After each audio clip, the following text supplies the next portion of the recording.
और देखिए, लोकसभा चुनाव में मंगलसूत्र एक बड़ा मुद्दा बन गया है। पीएम मोदी के बयान के बाद विपक्ष भी अब इस पर हमलावर है। संग्राम कांग्रेस के मैनिफेस्टो पर छिड़ा है, लेकिन वार पलटवार की जंग में प्रियंका गांधी भी अब उतर आई हैं।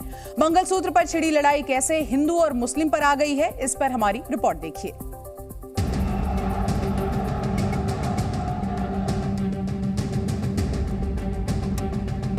जो मंगलसूत्र होता है उसका सर्वे करेंगे।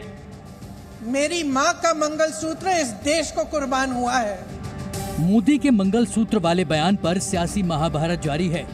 क्या मंगलसूत्र पर हाथ लगा सकते हैं क्या? और अगर मोदी जी मंगलसूत्र का महत्व समझते तो वो ऐसी अनैतिक बातें नहीं करते। लोकसभा के दूसरे चरण की वोटिंग से पहले चुनावी जंग मंगलसूत्र पर आकर अटक गई है। कांग्रेस के मैनिफेस्टो का हवाला देकर मोदी ने हमला बोला। मंगलसूत्र छीनने की साजिश रचने का आरोप लगाया। मोदी के इसी बयान पर अब प्रियंका गांधी ने पलटवार किया है। ये मंजूर है क्या? क्या स्त्री धन पर हाथ लगा सकते हैं क्या? क्या मंगलसूत्र पर हाथ लगा सकते हैं क्या?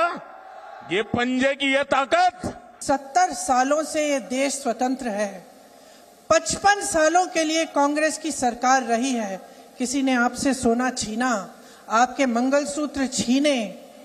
इंदिरा गांधी ने अपना सोना, जब जंग हुई थी, अपना सोना देश को दिया। मेरी मां का मंगलसूत्र इस देश को कुर्बान हुआ है। प्रधानमंत्री ने लगातार तीसरे दिन कांग्रेस के घोषणा पत्र को टारगेट किया। संपत्ति के सर्वे वाली बात उठाकर निशाना साधा और तुष्टीकरण की तोहमत जड़े। इसे लेकर भी प्रियंका ने जवाबी हमला किया। धर्म के नाम पर देश को बांटने वाली कांग्रेस आजादी के बाद भी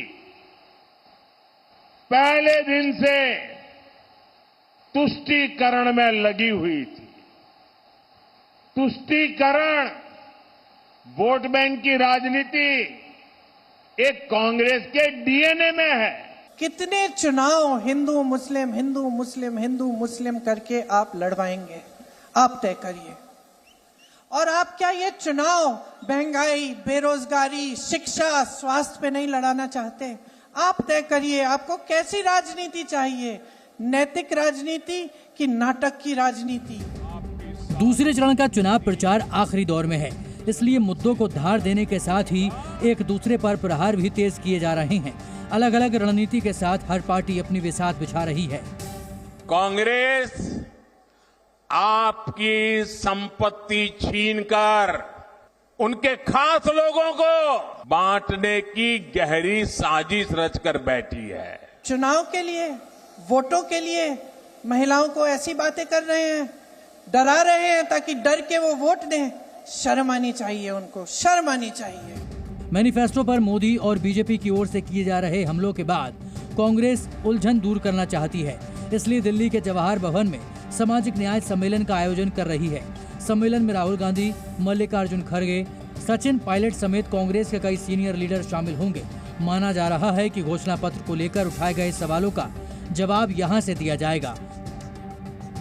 सियासी जंग जारी है और एक दूसरे पर हमलों का दौर भी तेज हो चुका है। अब बड़ा सवाल है कि मंगलसूत्र पर हो रही राजनीति के बाद मतदाता क्या फैसला लेंगे। ब्यूरो रिपोर्ट, जी मीडिया। और देखिए, घोषणा पत्र पर बीजेपी की ओर से हो रहे हमलों को लेकर ओवरसीज कांग्रेस के अध्यक्ष सैम पित्रोदा ने भी अब जवाब दे दिया है। पित्रोदा ने चुनाव आयोग पर भी कई सवाल उठाए हैं और आचार संहिता के नियम सब पर एक समान लागू किए जाने की वकालत कर दी है। I am ashamed of my Prime Minister. He is a pathological liar. His team is lying about this manifesto. How can I trust people like this who lie through their teeth and also feel comfortable and go on repeating these lies? It is not respectful. It is not decent. It has no dignity. And the code of conduct should apply to everybody. तो कांग्रेस के manifesto को लेकर BJP और विपक्ष आमने सामने है। प्रधानमंत्री मोदी के दावे को बीजेपी के तमाम नेता सही करार दे रहे हैं और कांग्रेस पर तुष्टीकरण की राजनीति का बड़ा आरोप लगा रहे हैं, जबकि विपक्ष के नेताओं को बीजेपी के आरोपों में दम नजर नहीं आ रहा है। अखंड श्रीनिवास मूर्ति को कोई प्रोटेक्शन मिलता है, जहां कांग्रेस है वहां मुस्लिम तुष्टीकरण होता है और देश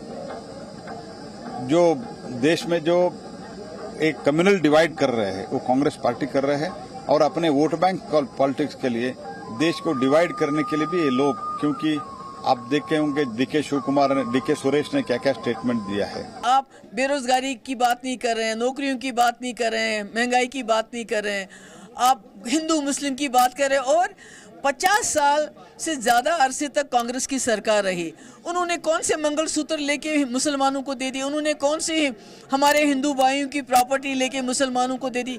बल्कि जो भी आप मुल्क में तरक्की देखते हैं इस वक्त, जो हम चांद पे पहुंच गए, जो हमारे एम्स इंस्टीट्यूशंस हैं, हमारे कारखाने हैं, वो सब जवाहरलाल नेहरू से लेके आज तक कांग्रेस ने बनाए हैं। जी न्यूज़।